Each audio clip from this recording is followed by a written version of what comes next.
What's up, everybody? It's your favorite show, Get a Bucket. I'm your host, Train, as usual. Hope you're all having a wonderful, wonderful day. Today, we're going to talk about my 2025 NBA update, conference finals recap. But before we do that, please make sure to hit that like and subscribe button. Comment, tell anyone about the show. Trying to get the ratings up a little bit, just a little bit. But like I said, today we're going to talk about the 2025 update, conference finals breakdown, or at least recap. That's why I got on the ticker. But we're going to talk about my past expectations. I'm talking about the expectations prior to the conference finals happening, as well as the teams that lost, right? We got the Knicks and we got the Wolves. So with that being said, and ladies and gentlemen, y'all know how we do. This is the playoffs right here. Again, tip of the cap to OKC and the Pacers for going to the NBA Finals. Somebody gonna be a champion for the first time outside of Pascal Siakam or Alex Caruso. Is Thomas Bryant on our squad too in 2020? I got to double check that one. He might have been. But either way, Caruso, Siakam, those are the two tenured players, at least champions for both teams. So who's going to actually win? Well, before we talk about that, let's talk about my past expectations. So again, ladies and gentlemen, I did say the Knicks and Wolves were going to win. All right, don't say I was stupid. Let's not say that. I had high expectations for both the Knicks and the Wolves. One I'll give you was a little tricky. I did like the commercial that they had, right? Like the Wolves one where Dante DiVincenzo is leaving the Knicks, and the Knicks is like, "Hey Dante, we'll see you." You know what I'm saying? I like that one. That was partly the reason why I liked the Knicks and Wolves for the finals. I did have more basketball reasons. I had enough basketball reasons. Like I said, the Knicks I thought had the most NBA experience, talent. You got to remember too the hype coming into the season. Like I felt like once the Celtics got injured, this was their time. They couldn't get it done though. And then in the finals, it felt too early. It felt premature. Here's the thing though, it's felt the same way for OKC too, just a little bit. So again, I had reasons why I picked the Wolves and Knicks. Just ain't happened. So what have we learned from the Knicks? Let's start with the losing teams.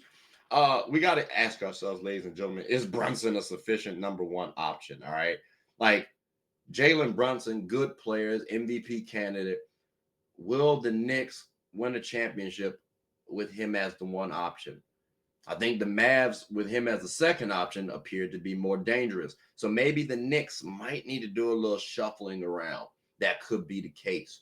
Cat, I think Cat displayed he is a definitive second option on the squad. Now, here's the thing though, 0 blocks versus the Pacers, that's tough. Like, you can't do that. I don't care even if they brought in Mitchell Robinson to play center and you power forward. Yes, Karl-Anthony Towns' natural position is power forward. Again, though, 0 blocks, that is a little tough. And you 7 foot, bro. You got to change that. But a second option, though, he is. Because, again, he gave me about 20 points every game, double-double about every game. Like, that's what he's able to do. Now, he can't carry the team. Definitely support it at an elite level. To sometimes you might think, can he be a one option? That's my second option for me. So again, they got two options right now, two second options. I appreciated that the Knicks realized starting Mitchell Robinson, that worked. Maybe you can start Josh Hart as well. You need some energy players because you got Jalen Brunson, who's high usage. You got Karl-Anthony Towns, who likes to shoot the ball. You need people who can rebound and be those glue guys. I'm looking at players like Mikal Bridges or OG Anunoby. One of y'all might have to come off the bench. And I might favor OG just because I've seen Mikal carry a team like the Nets before, but he didn't showcase that. So that's making me think maybe he needs his own team just a little bit. And the second unit could be his own team. So maybe that works out. The Knicks have the structure to be a contender. They just dropped the ball. And it sucks too. They choked. And the team that they choked against, the Pacers, history is not on y'all side. Now, I would like to note that they meaning the Knicks, fired Tom Thibodeau. Congrats. And I'm not saying that to say I'm happy somebody lost their job, especially in today's society. Ooh, everybody needs their paper. But I don't think Coach Thibs was the best coach for them. Again, you got your team on a short leash, champ. And as a result, they need to have a better coaching option. Again, I thought the Knicks had the talent to win. They didn't even utilize their depth until later on in the playoffs. Probably should have started that earlier and then shorten your rotations. Tibbs never gets this, though. Now, some changes that I would like to see. I hear the Jay Wright conversations. I do. I get it. The Villanova comparison, right? The connection. If they're going to go that route, you got to bring back Dante DiVincenzo. That's all I'm saying. Can't have the Nova boys and not have Dante. But other names I'd like to see, Chris Quinn. This is the top assistant to Eric Spoelstra. And I think someone like Quinn could fit with the New York regime, be decent for the New York management. Because, again, he's had good tutelage. The Heat culture, I like to think Quinn might pick up some things and also add his own twist, especially he's the top assistant to Eric Spoelstra. I like to think he come from good stock. So that would be somebody I would love to see because, again, Tibbs' coaching style has not worked, and I'm happy that they were able to get rid of him. That shows me that the Knicks are trying to win. Let's not forget, ladies and gentlemen, they have been around since the NBA's inception.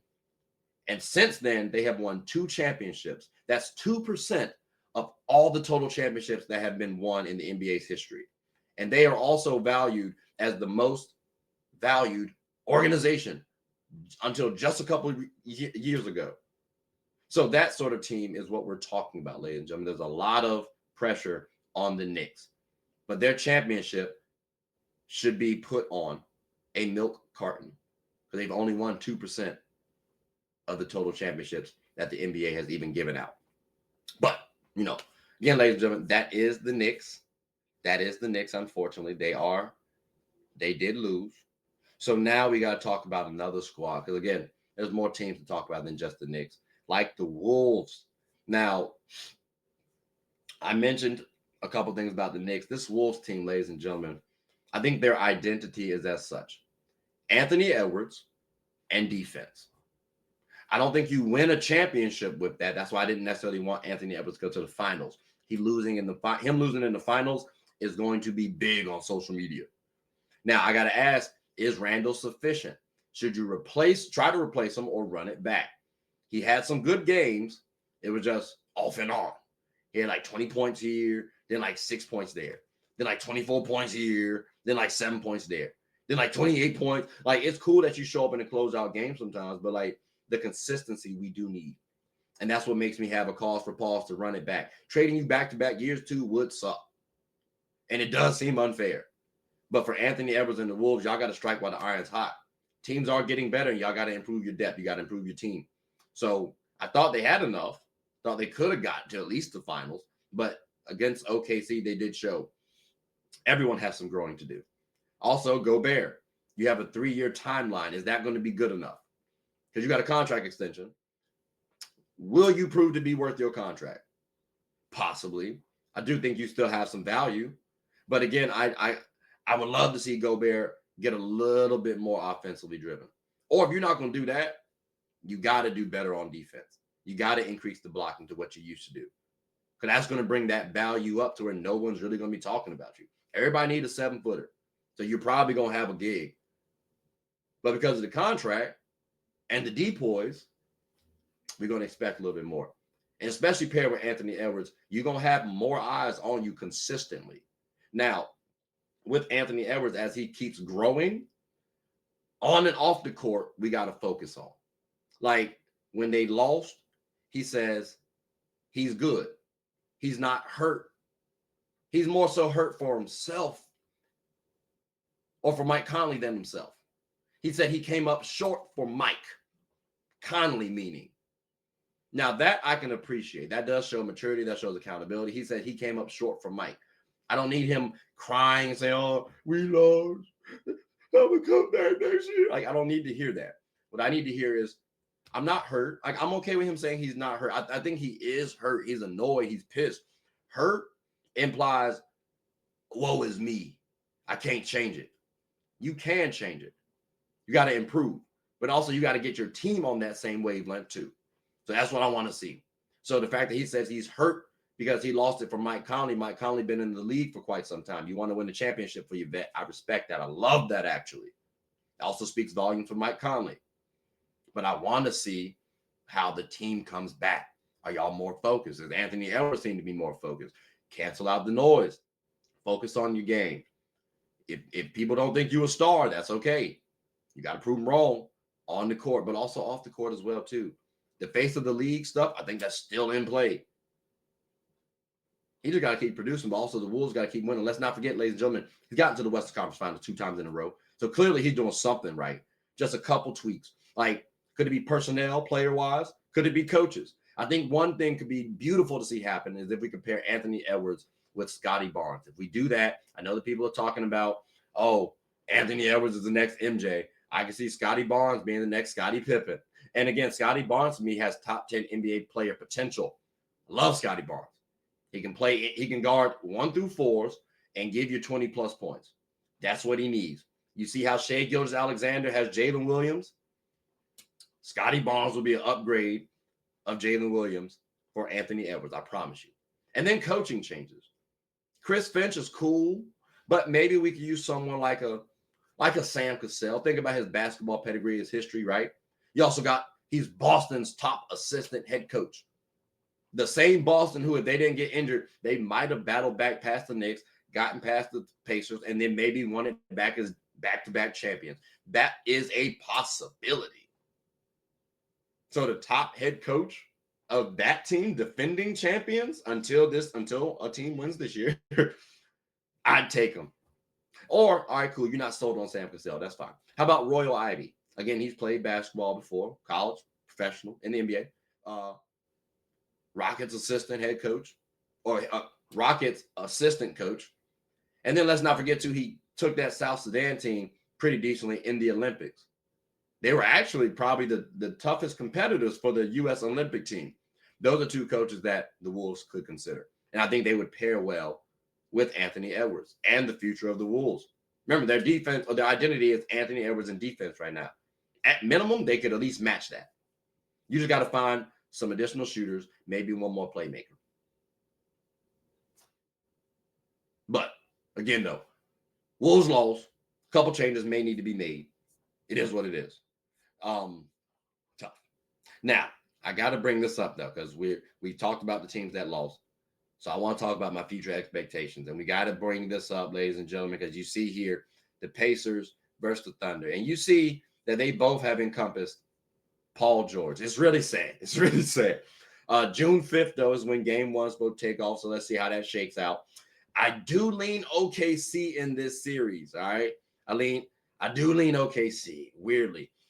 Biggest impacts, Siakam. He's the most experienced player. I do think he'll have the most impact, X factor, if you will. Caruso, honorable mention. Again, these players I expect to have, how do I say, they're going to be chill during the finals. I expect that because they've been there before. The other players might be a little sporadic, might have a little erratic moments throughout the finals. Those 2 should probably be the most consistent ones. And which one is more consistent? Either Caruso's defense plus offense ability or Siakam's offense.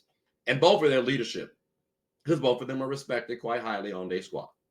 So that's the biggest impact that I'm seeing for the Thunder and the Pacers. And the Pacers can win versus OKC, even though I said I lean OKC. The Pacers definitely can win. Now, OKC's defense, they've been suffocating. The Pacers offense, I'm curious if it could be suffocated because they try to utilize multiple people and they seem to have been successful. Now, we can say the Eastern teams and conference is weaker than the Western teams. That might be factual. But again, they have proven to be all right. Yeah, they played against some injury-riddled teams last year and this year. Knicks weren't injured, though. They were relatively healthy. And they look pretty decent. And the Knicks are actually a decent defensive squad. So, again, I think the Pacers might have enough. Coaching could help determine the winner, too. Mark Dagnott and, oh, my God, Rick Carlisle. I couldn't remember, boy. Phew, my bad. Who gonna come out? That's what I'm curious about. But you know what? Hey, as I'm thinking about this might need to be an episode for another discussion. Yeah, we'll talk. You know what? We'll talk about this for another discussion for another day because the finals is coming up very soon. So I'm definitely curious who you all are pulling for. Is it going to be the Pacers or is it going to be the Knicks? Will it be Hallie or will it be Shea? That's what I'm curious to see who y'all all landing with. But I mean, ladies and gentlemen, that does conclude the end of the episode. So again, we've heard the gripes. We've heard the teams that have lost. We've heard my expectations for the NBA Finals. A little preliminary expectations. We'll go more in depth tomorrow. But definitely want to hear y'all thoughts on what I talked about in regards to the Knicks losing, the Wolves losing, the changes that I recommended, and then my expectations for the finals. But most importantly, hope you all make sure to please like, subscribe, comment, tell anyone about the show. My name is Trey. I'm the host of Get a Bucket. Hope you all are having a good one. Take care.